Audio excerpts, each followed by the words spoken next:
ଶ୍ଲୋକ 1। ଧୃତରାଷ୍ଟ୍ର ଉବାଚ ଧର୍ମକ୍ଷେତ୍ରେ କୁରୁକ୍ଷେତ୍ରେ ସମବେତାୟୁସ୍ତତଃ ମାମକାଃ ପାଣ୍ଡବାଶ୍ଚୈବ କିଂ କୁର୍ୱତ ସଞ୍ଜୟ। ତାର ଅର୍ଥ, ହେ ସଞ୍ଜୟ, ଯୁଦ୍ଧ କରିବା ପ୍ରୟାସରେ ଆମ୍ଭ ପକ୍ଷର ସୈନ୍ୟ ଓ ପାଣ୍ଡବ ସେନା ଧର୍ମକ୍ଷେତ୍ର କୁରୁକ୍ଷେତ୍ରରେ ଏକତ୍ରିତ ହୋଇ କ'ଣ କଲେ? ଭାଷ୍ୟ ଭଗବଦ୍ଗୀତାର ଆରମ୍ଭ ଅନ୍ଧ ରାଜା ଧୃତରାଷ୍ଟ୍ରଙ୍କ ପ୍ରଶ୍ନରୁ ହୁଏ। ସେ ନିଜ ମନ୍ତ୍ରୀ ସଞ୍ଜୟଙ୍କୁ ପଚାରୁଛନ୍ତି, ଯିଏ ବ୍ୟାସଦେବଙ୍କ କୃପାରୁ ଦିବ୍ୟ ଦୃଷ୍ଟି ପାଇ ଯୁଦ୍ଧକ୍ଷେତ୍ରରେ ସମସ୍ତ ଘଟଣା ଦେଖିପାରୁଥିଲେ।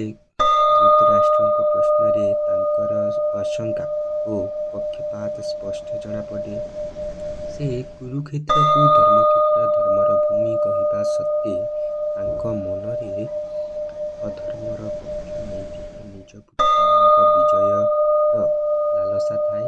ମାମକାଃ, ମୋର ପକ୍ଷ, ଏବଂ ପାଣ୍ଡବାଃ, ର ଅର୍ଥ ପଣ୍ଡୁଙ୍କ ପୁତ୍ରମାନେ ଶବ୍ଦର ବ୍ୟବହାର ତାଙ୍କର ଏହି ଭେଦଭାବକୁ ଦର୍ଶାଏ। ସେ ଜାଣିବାକୁ ଚାହୁଁଛନ୍ତି ଯେ